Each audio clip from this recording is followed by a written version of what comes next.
તમે જો વોટ આપવા જાઓ તો પેલું આમ નખ ઉપર પેલું સાઇન કરે છે, ખબર છે? કાળું ટપકું. એ કાળું ટપકું કર્યું હોય તે અહીંયા હોય, પણ પછી ફરતું ફરતું ક્યાં આવે છે? ધીરે ધીરે એમ અંદર પણ સહીનો ટીપું નાખ્યું હોય તો ફરતું ફરતું 3 મહિને ક્યાં આવે? બહાર.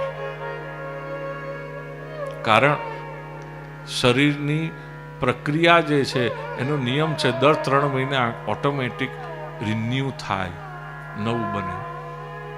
લોહી પણ નવું બની જાય દર 3 મહિને, અને આખી ચામડી, આખું શરીર દર 3 મહિને ઓટોમેટિક હીલ પણ થાય અને હર્ટ પણ થાય. હવે આપણે શું કરીએ છીએ આપણા ઉપર છે. આપણે એને હર્ટ કરવામાં વાપરીએ છીએ કે હીલ કરવામાં વાપરીએ છીએ એ આપણા ઉપર છે. બાકી આપણા હાથમાં ભગવાને બધું આપી તો દીધું, હવે આપણા ઉપર છે કે આપણે એને કેવી રીતે વાપરીએ છીએ.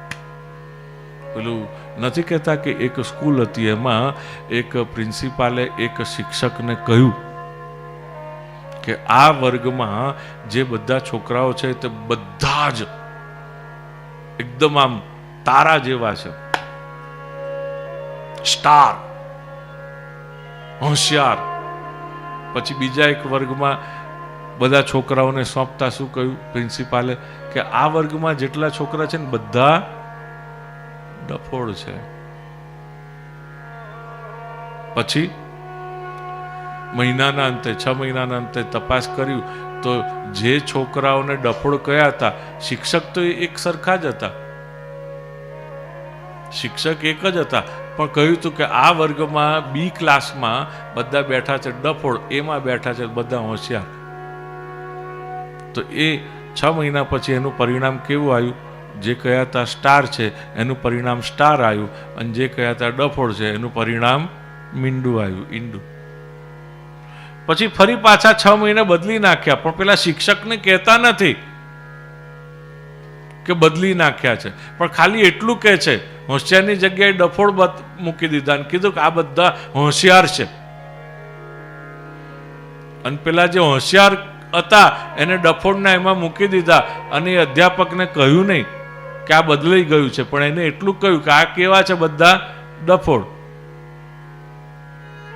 તો થયું શું પરિણામ?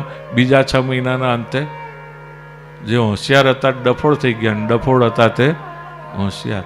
આપણને કેવું કહ્યું છે અને એના આધારે આપણે કેવું વર્તીએ છીએ એ આપણા ઉપર છે.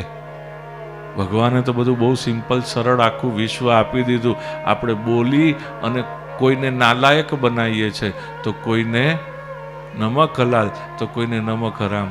એ આપણી જીભ જ છે. આપણી જીભથી આપણે બધું બનાવીએ છીએ અને વિનાશ પણ કરીએ છીએ, સર્જન પણ કરીએ છીએ અને વિનાશ પણ કરીએ છીએ. અંગ્રેજીમાં શબ્દ છે ને પેલો કયો વર્ડ, શું સ્પેલિંગ થાય? સ્પેલ બી. વર્ડનો સ્પેલિંગ હે મને સંભળાતું નથી. તમે બોલો, એને શરમ આવે તો તમે બોલો. WOR, બરોબર. પછી બીજો શબ્દ છે એના જેવો જ, વર્લ્ડ.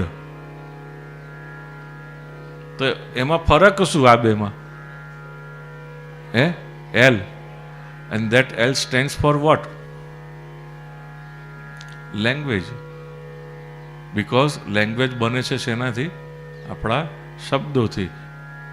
તો આપણે જ આપણા ક્રિએટર થયા અને આપણે જ આપણા ડિસ્ટ્રોયર થયા. અને શેનાથી કરીએ છીએ? આપણા વર્ડથી. આપણું વર્લ્ડ આપણે ક્રિએટ કરીએ છીએ. લેંગ્વેજ બને છે વર્ડથી, અને એ વર્ડથી આપણે આપણું વર્લ્ડ ક્રિએટ તો કરીએ છીએ, પણ આપણે જ પાછું એને ડિસ્ટ્રોય પણ કરીએ છીએ. પણ આપણને ભાન નથી કે આપણે જ સર્જક છે ને આપણે જ વિનાશક છીએ.